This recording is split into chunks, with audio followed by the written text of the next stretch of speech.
보겠습니다. 사무엘상 25장 23절에서 31절입니다. 사무엘상 25장 23절에서 31절입니다.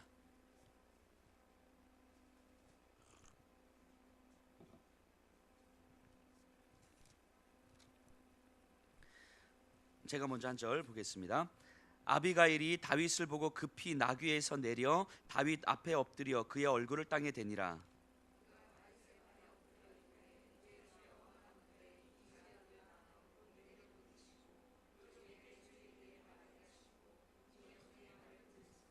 원하옵나니 내 주는 이 불량한 사람 나발을 개의치 마옵소서. 그의 이름이 그에게 적당하니 그의 이름이 나발이라. 그는 미련한 자니이다. 여종은 내 주께서 보내신 소년들을 보지 못하였나이다.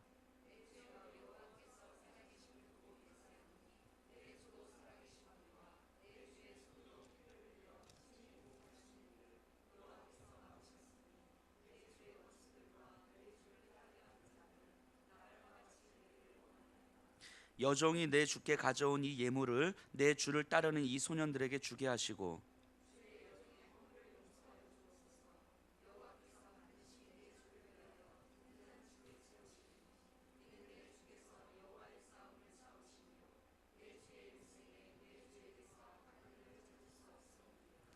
사람이 일어나서 내 주를 쫓아 내 주의 생명을 찾을지라도 내 주의 생명은 내 주의 하나님 여호와와 함께 생명 싸개 속에 쌓였을 것이요 내 주의 원수들의 생명은 물매로 던지듯 여호와께서 그것을 던지시리이다.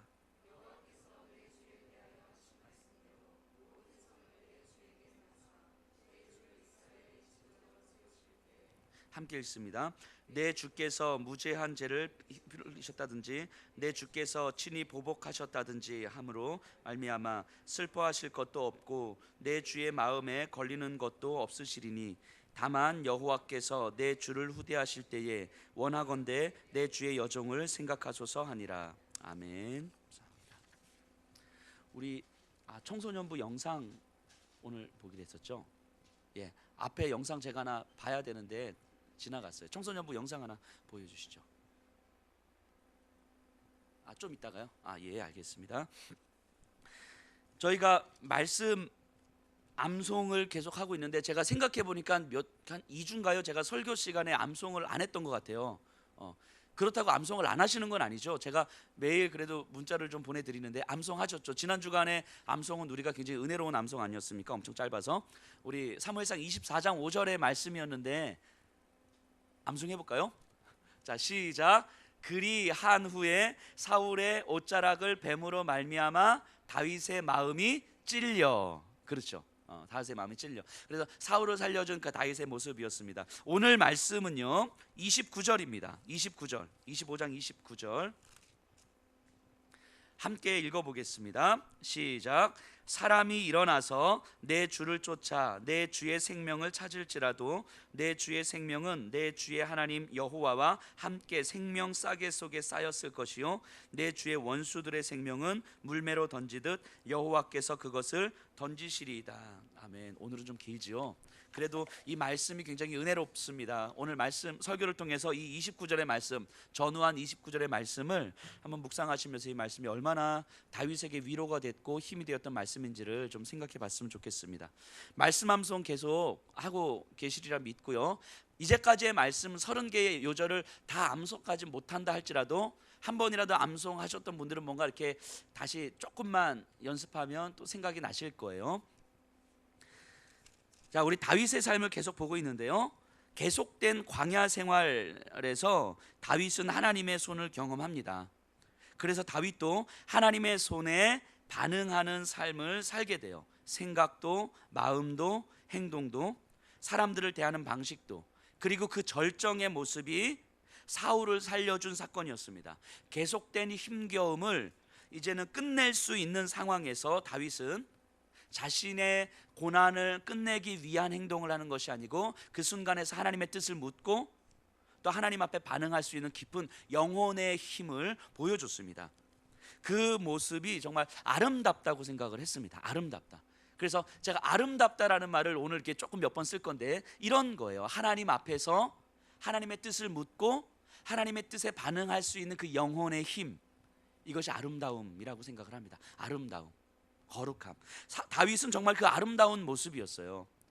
우리의 모습도 평생 그 아름다움을 추구했으면 좋겠습니다. 내 고난을 끝내기 위한 삶이 아니고, 내가 조금 더 누리기 위한 삶이 아니고, 하나님의 뜻을 묻고 하나님의 뜻에 반응하며 순종할 수 있는 그 영혼의 힘을 가진 삶, 이 아름다운 삶이라고 생각을 합니다. 그런데 25장을 시작하면서 슬픈 소식이 들려요.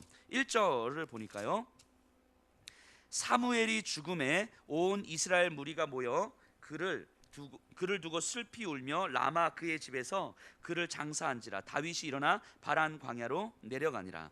사무엘이 죽었습니다. 사무엘이 누구입니까? 시대의 스승이자 다윗에게 있어서는 영적 후원자예요. 다윗과 사무엘이 자주 만나지는 못합니다. 하지만 다윗은 사무엘을 의지하고 생각했을 거예요. 항상 나를 위해서 기도하며 하나님의 보호하심을 구하는 그 사무엘, 그래서 그 사무엘을 생각만 해도 다윗에게는 큰 힘이 됐을 겁니다. 그만큼 사무엘도 다윗도 영적으로 민감하게 서로를 의지했을 거예요. 그런데 사무엘이 죽어요. 다윗에게 있어서 유일한 영적 후원자였던 사무엘이 죽습니다.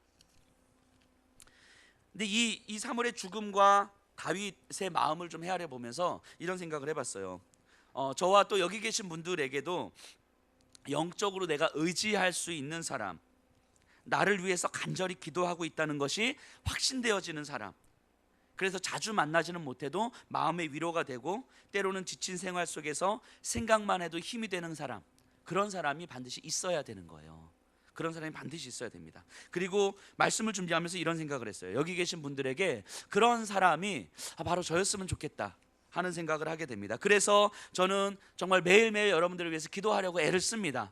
많이는 못한다 할지라도 한 분 한 분 이름 불러가면서 기도하려고 애를 씁니다. 하나님의 지켜주심을 구하고 몸과 마음의 평안을 구하고 하나님을 전적으로 의지하기를 구하면서 정말 그 영혼의 깊은 힘을 가진 그 삶이 되기를 구하면서 기도합니다. 그래서 여러분들 중에서 우리 여목사가 진짜 뭐 잘생겨서 좋고 뭐 성격 좋아서 좋고 뭐 이런 거 말고요, 이런 건 뭐 당연할 거고, 이런 거 말고 진짜 영적으로 의지가 되고, 그리고 중보기도의 힘이 정말 마음의 위로가 됨을 경험했으면 좋겠어요.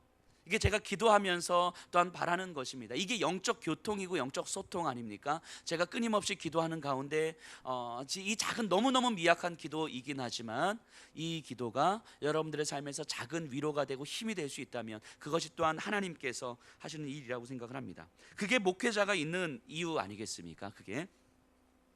근데 마찬가지로 여기에 계신 분들이 또 저에게 그런 위로와 힘이 되는 사람들입니다. 때로는 지치고 힘에 겨울 때에 저도 이렇게 사역을 하다가 좀 몸이 지치면 또 마음도 이렇게 좀 힘이 빠지더라고요. 마음에 힘이 빠지면 제 안에서 이런 상태로 내가 어떻게 그 영혼들을 품고 기도하고 사역하지? 이런 마음들이 막 들어와요, 진짜로.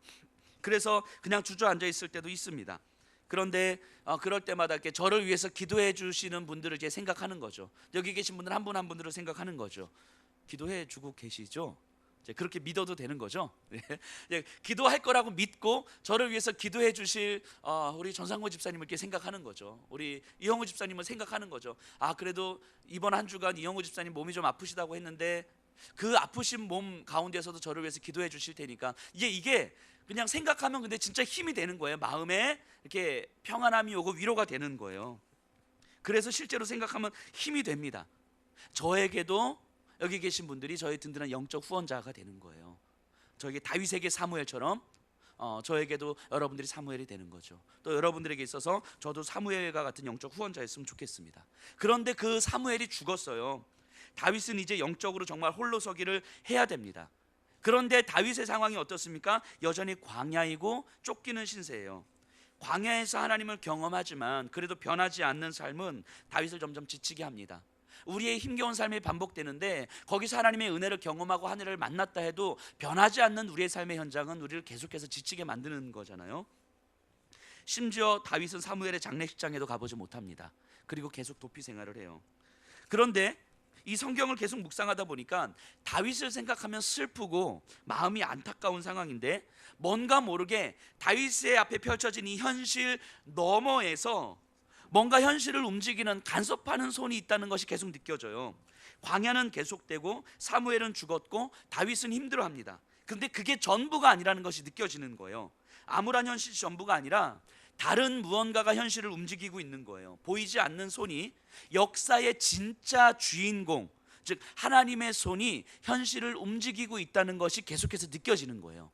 그래서 상황은 다윗에겐 점점 불리한 상황으로 계속 갑니다. 유일한 후원자였던 사무엘도 죽은 상황으로 계속 가요. 그런데 보이지 않는 그 하나님의 손이 현실의 역사 가운데 간섭해서 계속 뭔가 움직이고 있다는 것이 느껴지는 거예요. 그러니까 절망으로 치닫는 현실인 것 같지만 절망으로 느껴지지 않고 막연하지만 하지만 확실한 그 소망의 미래가 이제 뭔가 말씀을 읽으면서 기대가 되는 거예요. 우리의 현실도 똑같습니다. 우리도 못 느낀 채 살아가는 오늘이지만, 우리도 못 느낀 채 한 주간을 살아왔겠지만 정말 숨은 주인공이 있는 거예요. 이 역사에, 우리의 삶에, 내 삶의 현실 가운데 내 삶의 주인공이 내가 아니라, 나를 힘겹게 만들었던 그 누구가 아니라 숨은 주인공이 있는 거예요. 바로 하나님의 손이 숨은 주인공으로서 현실 너머에서 현실을 움직이는 힘이라는 거예요. 그것을 우리가 느끼고 경험하고 고백하는 한 주간 또 우리의 평생의 삶이 되었으면 좋겠습니다. 그 하나님의 손길이 이후 다윗의 삶에 어떻게 나타나는지 조금 더 살펴보면요, 우리 2절 3절인데요 제가 읽어볼게요. 이제 나발과 아비가일이 이제 등장을 하는데요, 마온에 한 사람이 있는데 그의 생업이 갈멜에 있고 심히 부하여 양이 3,000마리요 염소가 1,000마리이므로 그가 갈멜에서 그의 양털을 깎고 있었으니 그 사람의 이름은 나발이요 그의 아내 이름은 아비가일이라. 그 여자는 총명하고 용모가 아름다우나 남자는 완고하고 행실이 약하며 그는 갈렙 족속이었더라. 자, 25장에서는 나발과 아비가일 그리고 다윗의 스토리가 진행이 되거든요. 그래서 나발 아비가일이 나옵니다. 이 두 부부예요, 나발과 아비가일. 이 나발의 뜻은 어리석은이라는 의미예요. 어리석은. 좀 이따 다시 한번 살펴볼까요, 이 말을요. 그리고 우리 7절 가서 한번 볼게요. 7절, 25장 7절. 다윗의 사람들이 나발에게 사람을 보내서 하는 이야기예요. 내게 양털 깎는 자들이 있다 함을 이제 내가 들었노라. 너의 목자들이 우리와 함께 있었으나 우리가 그들을 해하지 아니하였고 그들이 갈멜에 있는 동안에 그들의 것을 하나도 잃지 아니하였나니. 자, 이 장면은요, 광야에서 다윗이 한 1,000여 명이나 되는 사람들을 어떻게 먹여 살렸을까에 대한 생계 유지 방법을 단적으로 좀 보여주고 있습니다. 아마 광야에서 다윗과 그의 사람들은 오늘날로 말하면 그 사설 경호 업체나 전쟁 용병과 같은 일을 했을 거예요. 광야는 도적대들도 많고 베두인들도 많고 이민족들의 침입도 많거든요. 그러니까 양을 치는 그 목자들이 양을 칠 때에 항상 위험에 직면하게 돼 있는 거예요. 그런데 도적대들이나 이민족들이 침입해 들어올 때 다윗과 그의 사람들이 목자들을 지켜주는 거죠. 대신 싸워주는 거예요. 이게 사설 경호업체 같은 일을 하는 거예요. 그리고 우리에게 해를 가한 어떤 다른 이민족들에게 다시 들어가서 그것들을 다시 빼앗아 오는 거죠. 그러니까 광야에서 자기를 지킬 힘없는 약한 사람들을 지키는 일을 했던 거예요. 그러다가 정 안 돼서 도망가고 뭐 주인에게 맞고 억울하게 누명 쓰고 도망간 사람들을 또 다윗이 데리고 와서 훈련시키고 사설 경호업체 같은 일을 하는 거죠. 그래서 이 다윗과 그의 사람들을 이렇게 표현하기도 합니다. 다윗과 선한 사마리아인단. 선한 사마리아인단. 예수님의 말씀 중에서 여리고로 가는 사람을 선한 사마리아인이 도와주잖아요. 제사장도 레위인도 다 지나가는데 그것을 빗대어서 하는 말이에요. 다윗과 선한 사마리아인단. 그래서 뭐 크게 넉넉하게 보수를 받고 하는 건 아니었을 것 같고요. 그냥 그들을 지켜주면서 최소한 먹을거리들을 챙겼던 것 같아요. 다윗이 그랬습니다. 그러다가 나발과 그의 목자들도 이제 만난 거예요. 그래서 나발과 그의 목자들이 양을 치고 있을 때 다윗이 지켜주고, 그래서 그들이 하나도 손해를 보지 않도록 했던 거겠죠.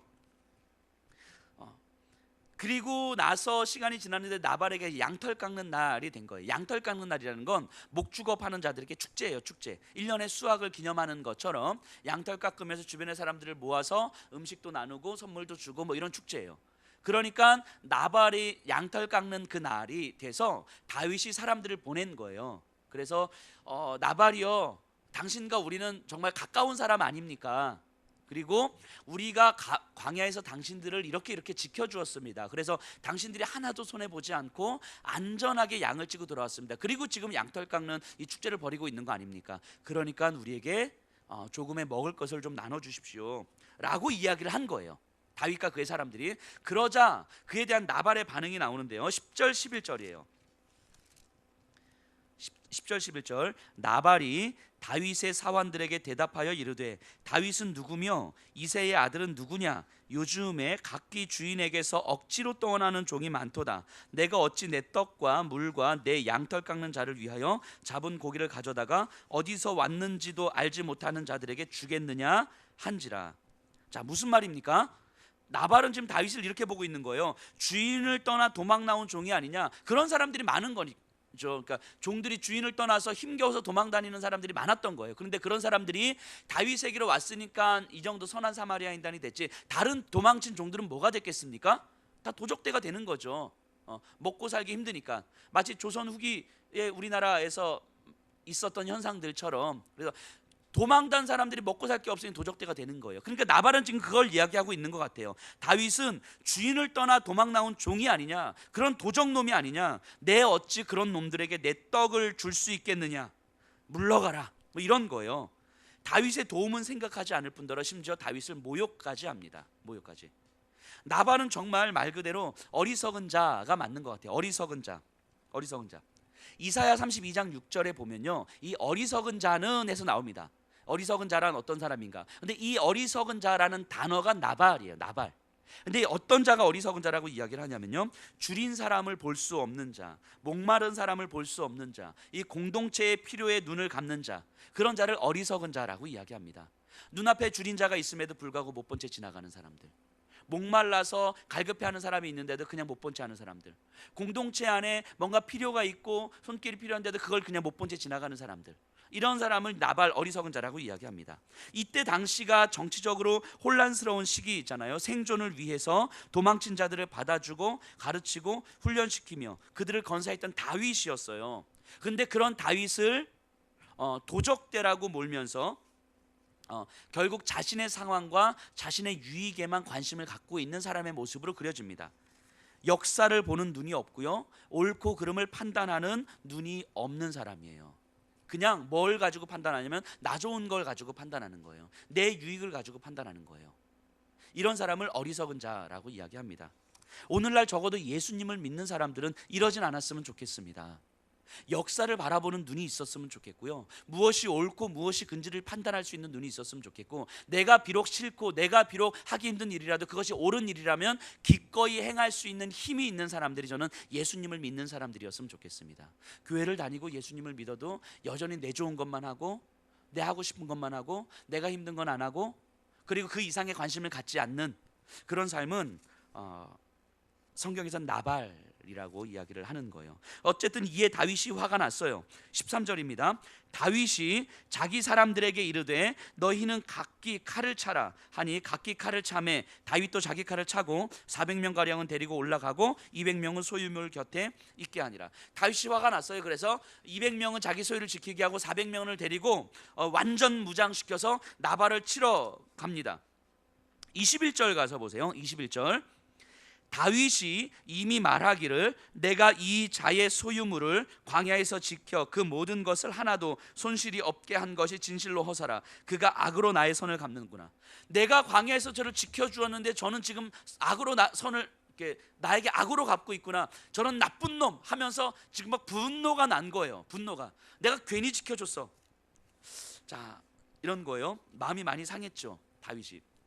어찌 보면 이 다윗의 모습은 당연한 거예요. 우리도 뭐 그렇지 않습니까? 은혜를 베풀었는데, 아니 조금의 도움이라도 주었는데 그걸 모른 채 하고 무시하면 우리도 화가 나. 이런 분노에 화가 나는 거죠. 사역하면서 저도 똑같이 이런 화가 나요. 목회하면서 그렇게 많이 사랑을 하고 애쓰고 뭐 신경을 썼는데도 불구하고 그거를 모른 채 하고, 때로는 개인적으로는 저 같았으면 그 정도 제가 애를 썼으면 신앙이 아니라 정말 미안해서라도, 인간적으로 미안해서라도 최소한 하는 척이라도 할 텐데 전혀 그런 모습도 없으면 화가 나는 거죠. 화가 나요. 저도 그래요. 저도 다윗과 저하고 비슷하네요. 근데 어쨌든 우리 지난주에 다윗의 모습을 한번 떠올려 보세요. 자신을 죽이려고 하는 사울을 향하여서 자신의 감정을 표출하지 않고 하나님의 뜻 앞에 무릎을 꿇는 다윗이었잖아요. 그래서 그 영혼의 힘이 있는 모습이었잖아요. 아름다운 모습이었잖아요. 하나님 앞에서 하나님만 보며 하나님의 뜻에 순종하는 그 모습이 아름다웠습니다. 이것이 우리 평생 소원인 거잖아요. 그런데 지금 나발을 대하는 태도는 완전히 다릅니다. 완전한 분노를 표출하고 있어요. 이런 거예요. 내가 나발에게 어떻게 했는데, 내가 원통한 자, 빚진 자, 억울한 자들을 목숨 걸고 돌봐주고 얼마나 수고하고 있는데, 그런 사람들과 함께 내가 너를 어떻게 지켜줬는데, 나도 한 공동체의 우두머리로서 인정받고 있는 사람인데 너까지 게 나를 무시해? 뭐 이런 거잖아요. 이런 거. 너까지 게 나를 도적대로 몰아? 그 내가 너를 위해서 내 목숨 걸고 지켰는데 그건 아무것도 아니야? 이런 나쁜, 너 기다려 뭐 이러면서 다윗은 지금 화가 났어요. 아마도 사무엘 죽음 이후에 마음이 더 약해져서 그랬을지도 모르겠습니다. 어쨌든 지금 다윗은요, 자신이 하나님 앞에서 어떤 위치에 있는지, 무엇을 해야 하는지 완전히 상실했어요. 지금 다윗의 모습은 사울과 같습니다. 권력에 집착하는 그 사울과 같은 모습인 거죠. 나발과 같은 모습이에요. 그래서 성경은 어리석은 나발을 그리면서 자연스럽게 그 위에 다윗을 이렇게 올려놓고 있는 거예요. 권력에 집착하는 사울을 보여주면서 다윗을 그 위에 살며시 올려놓고 있는 거예요. 그러니까 그 다윗 안에는요, 나발도 있고 사울도 있는 거예요. 하지만 본인이 모르는 거죠. 그러고 보면 다윗이 위대한 사람이 결코 아닌 거예요. 그런 다윗을 사용하신 하나님이 위대하신 거죠. 이제 다윗은 복수의 눈이 먼 사울로 변했습니다. 본인에게는 너무너무 당연한 일이었지만 하나님 보시기에는 복수의 먼 사울이 돼버렸어요, 다윗은. 그런데 그때 다윗 앞에 한 여인이 나타납니다. 아비가일이에요. 나발의 하인들이 아비가일에게 온 거예요. 다윗에게 행동한 나발의 행동을 이야기하자 아비가일은 바로 상황 파악합니다. 굉장히 지혜로운 여인인 것 같아요. 그래서 먹을 것과 선물을 싸서 다윗을 만나러 가는 거예요. 그리고 아비가일은 다윗에게 자신의 이야기를 들어달라고 합니다. 그래서 사울 앞에 무릎 꿇고 아비가일이 사울에게 자신의 얘기를 쫙 풀어내요.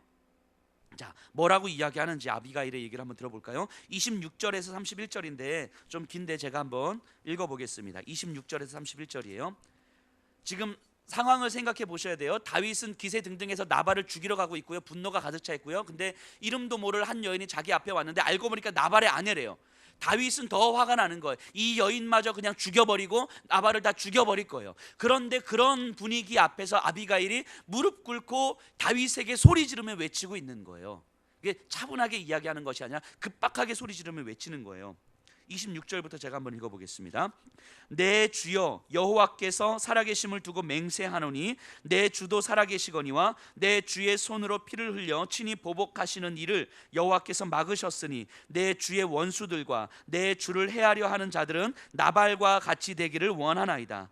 여종이 내 주께 가져온 이 예물을 내 주를 따르는 이 소년들에게 주게 하시고 주의 여종의 허물을 용서하여 주옵소서. 여호와께서 반드시 내 주를 위하여 든든한 집을 세우시리니 이는 내 주께서 여호와의 싸움을 싸우시며 내 주의 일생에 내 주에게서 악한 일을 찾을 수 없음이니이다. 사람이 일어나서 내 주를 쫓아 내 주의 생명을 찾을지라도 내 주의 생명은 내 주의 하나님 여호와와 함께 생명 싸개 속에 쌓였을 것이요 내 주의 원수들의 생명은 물매로 던지듯 여호와께서 그것을 던지시리이다. 여호와께서 내 주에 대하여 하신 말씀대로 내 모든 선을 내 주에게 행하사 내 주를 이스라엘의 지도자로 세우실 때에 내 주께서 무죄한 피를 흘리셨다든지 내 주께서 친히 보복하셨다든지 함으로 말미암아 슬퍼하실 것도 없고 내 주의 마음에 걸리는 것도 없으시리니 다만 여호와께서 내 주를 후대하실 때에 원하건대 내 주의 여종을 생각하소서 한지라. 자, 지금 분위기를 생각해 보셔야 돼요. 아비가일이 무릎 꿇고 앉아서 기세등등해서 아비가일을 향해서 칼을 빼들었을지도 모르겠습니다. 너도 내가 죽일 것이다, 이 나쁜 나, 막 이러면서. 그런데 아비가일이 그 다윗을 바라보면서 막 소리치는 거예요. 그러면서 살려주세요, 제발 도와주세요, 이렇게 외치지 않습니다. 이 내용을 보면 이렇게 외치지 않아요. 아비가일이요, 다윗을 향해서 외치는 말은 뭐냐면, 당신 누굽니까? 당신 하나님께서 세워주신 하나님의 사람 아닙니까? 당신에 대한 이야기를 내가 들었습니다. 사울도 살려주었다는 얘기를 들었습니까? 왜 그렇습니까? 당신은 하나님께서 세우신 사람이고 하나님의 뜻에 순종하는 사람이고 하나님의 영광을 드러내는 사람 아닙니까? 그리고 나중에 이스라엘의 왕이 될 사람 아닙니까? 그런데 나중에 왕이 돼서 당신이 사사로운 감정 때문에, 분노 때문에 복수를 해서, 피해 복수를 해서 무죄한 사람들의 피를 흘렸다라면 당신의 왕의 자리에서 평생 오점이 될 거 아닙니까? 그때 당신의 마음이 얼마나 슬프겠습니까? 하나님은 그걸 기뻐하시겠습니까? 당신 제발 정신 차리십시오, 이렇게 외치고 있는 거예요, 아비가일이. 멋지지 않습니까? 아비가일이요.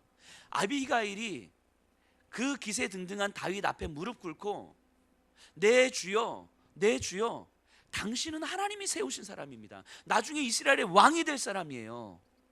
이제까지 하나님이 당신을 어떻게 인도하셨는지 보세요. 그러면서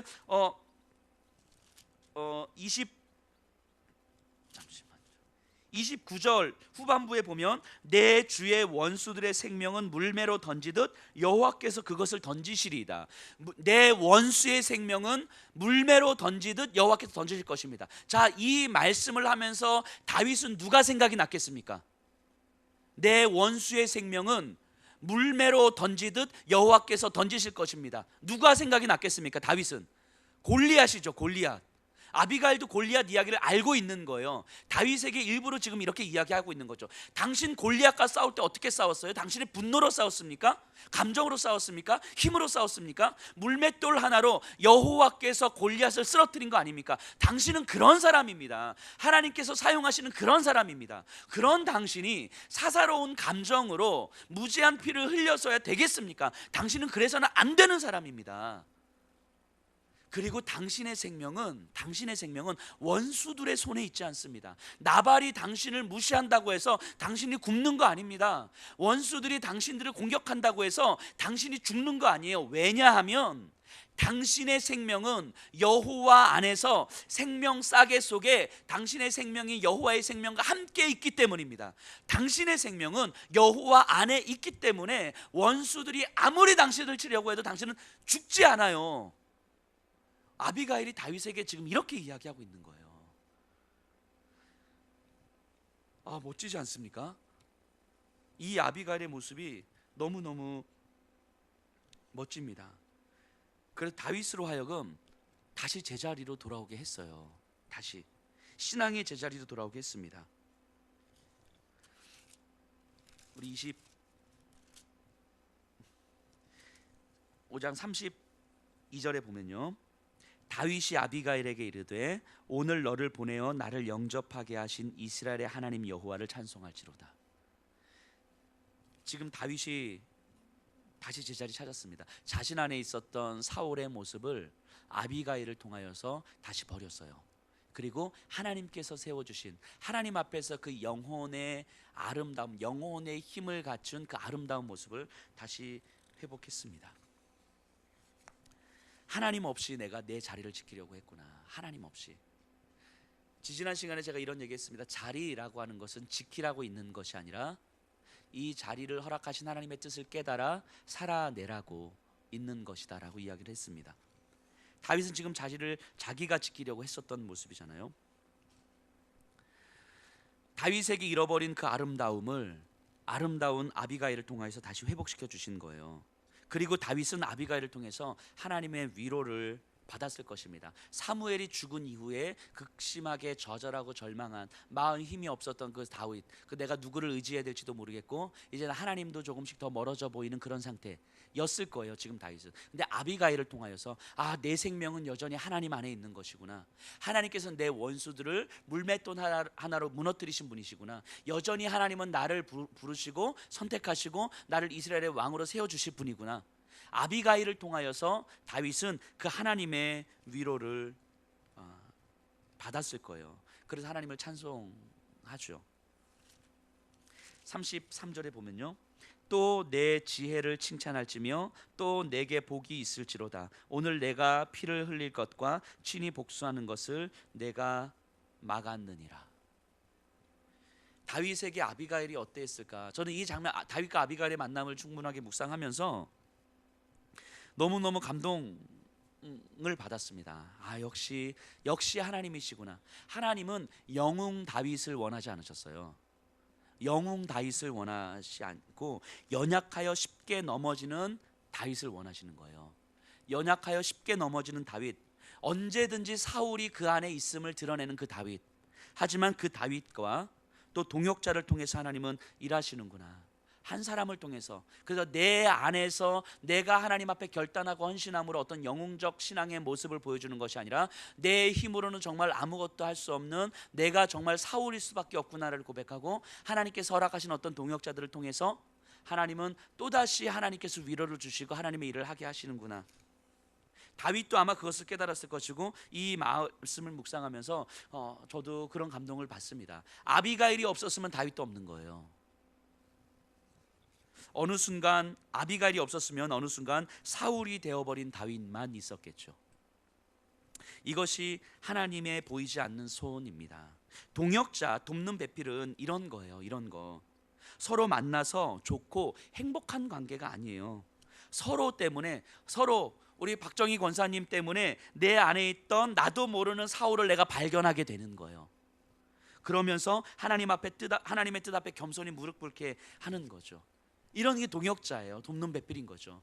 옆에 있는 이 사람 때문에 내 안에 나도 모르는 사울이 발견되는 거예요. 그리고 이 사람 때문에 내가 무릎 꿇게 되는 거죠. 우리 청년들이 이런 사람 꼭 만나야 됩니다. 이런 사람 만나야 돼요.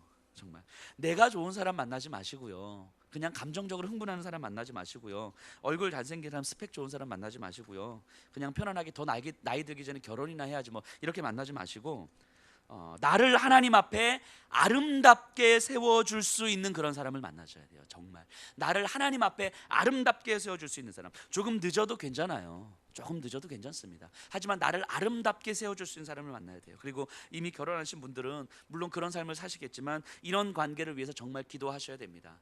내 남편 때문에, 내 아내 때문에 내가 하나님 앞에 아름답게 세워져 가고 있음을 기도하셔야 돼요. 그리고 교회 공동체는 이런 동역자들의 관계여야 됩니다. 우리가 친하다 안 친하다의 문제가 아니에요. 나하고 맞는다 안 맞는다의 문제가 아니에요. 교회 공동체를 통해서는 내가 하나님 앞에 아름답게 세워져 가야 되는 거예요. 그러기 위해서는 내 안에 나발도 있고요, 내 안에 사울도 있는데 그것을 발견하게 되는 거예요. 그리고 그것을 회개하게 되는 거죠. 지난 주간에 제가 한 청년을 만났는데, 좀 오랫동안 만난 청년이에요. 제가 너무너무 좋아하는 청년인데, 근데 이제 만나다가 한 4년여 전의 일을 이제 이야기를 한 거예요. 4년여 전의 이야기를. 근데 저는 잘 기억도 안 났어요. 그런데 이렇게 이야기해요. 저한테 엄청 큰 상처를 받았대요. 저한테.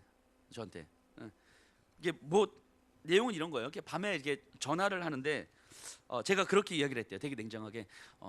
이제는 이런 일로 나한테 전화하지 마라. 하면 제가 딱 끊었대요.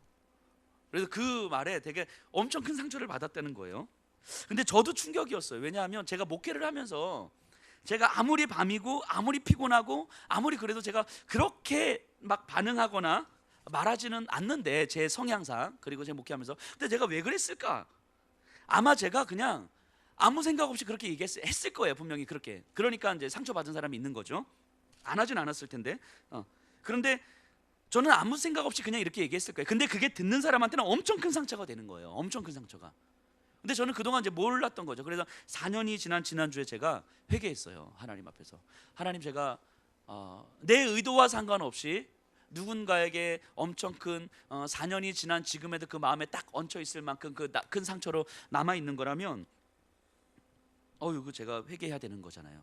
그런데요, 제가 기도를 하면서, 회개를 하면서 이런 생각을 좀 해봤어요. 제 의도와 상관없이, 목회를 하면서 의도와 상관없이 누군가에게 얼마든지 제가 상처를 줄 수 있겠더라고요. 그리고 심지어는 내가 상처를 줬는데 그 상처를 줬는지조차 모른 채 저는 살아갈 수 있는 거예요. 근데 저는 모른 채 그냥 행복하게 목회할 수 있다 하지만 상처받은 사람은 힘겨워한 채 계속 살아가는 거잖아요. 이게 얼마나 끔찍합니까, 이게. 기도하면서 이게 너무너무 끔찍하다, 소름 끼칠 정도로 끔찍하다는 생각을 했어요.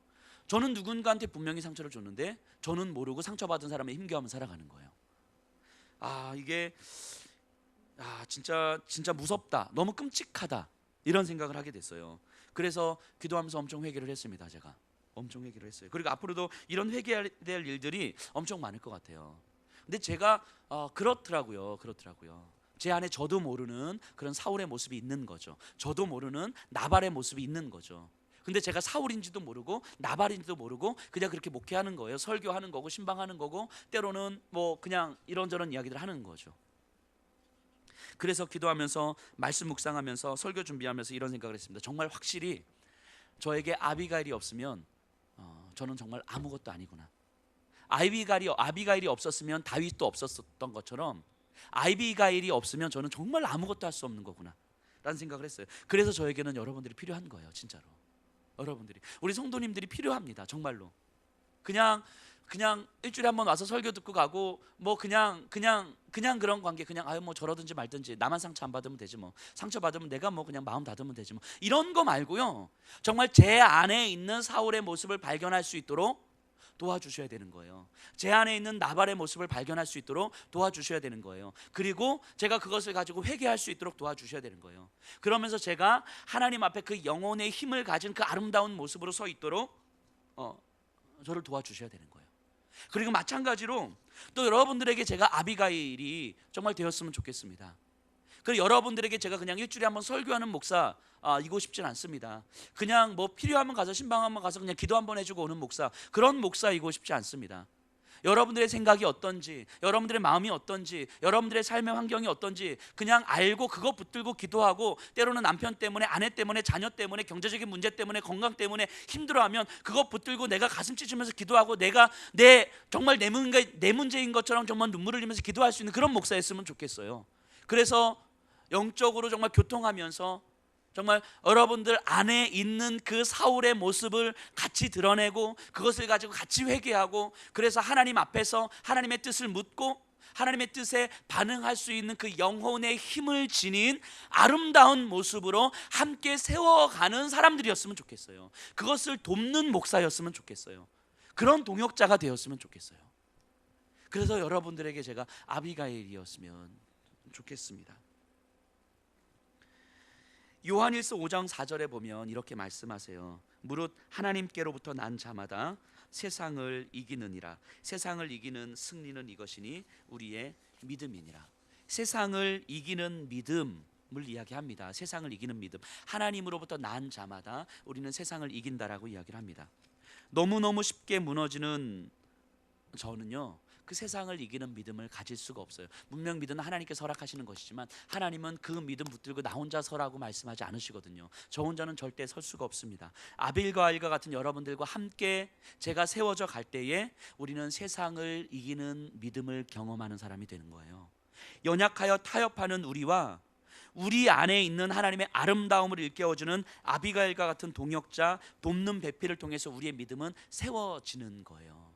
그래서 예수님께서도 십자가 아래에서 사도 요한과 당신의 어머니 마리아를 돕는 배필로, 동역자로 엮어주신 거 아닙니까? 예수님께서도 그의 12제자들을, 섞일 수 없는 그 12제자들을 세상을 이기는 믿음의 동역자 공동체로서 만들어주신 거 아닙니까? 그래서 사도 바울도 공동체를 바라보시면서 뭐라고 말씀하십니까? 우리가 열심히 사역해서, 우리가 열심히 섬기면서, 우리가 열심히 가까이 지내고 밥 많이 먹고 차 마시면서, 그것이 아니라 성령의 하나 되게 하신 줄로 만들어진 공동체라고 이야기하는 거 아닙니까? 그게 공동체 아닙니까? 그 공동체가 다윗과 아비가일이 되는 거예요. 다윗과 아비가일이. 저는 여러분들의 삶 가운데서 여러분들이 다윗이자 아비가일이었으면 좋겠습니다. 누군가에게는 다윗이고 누군가에게는 아비가일인 거죠. 그렇기 때문에 우리 안에 있는 다윗과 사울, 동시에 공존하는 다윗과 사울을 보게 됩니다. 그리고 다윗과 사울은 결국 하나라는 걸 인정하게 됩니다. 제 안에는 다윗도 있고 사울도 있는 거죠. 그렇기 때문에 우리에게 다윗의 삶을 살기 위해서는 아비가일이 필요하다는 것을 또한 인정하게 됩니다. 누군가에게 또한 내가 아비가일이 되기를 또한 기도합니다. 이것이 우리 공동체가, 또 우리의 가정이 세상을 이기는 믿음을 사는 신앙의 비결입니다. 우리 그렇게 살아가시기를 간절히 축원합니다.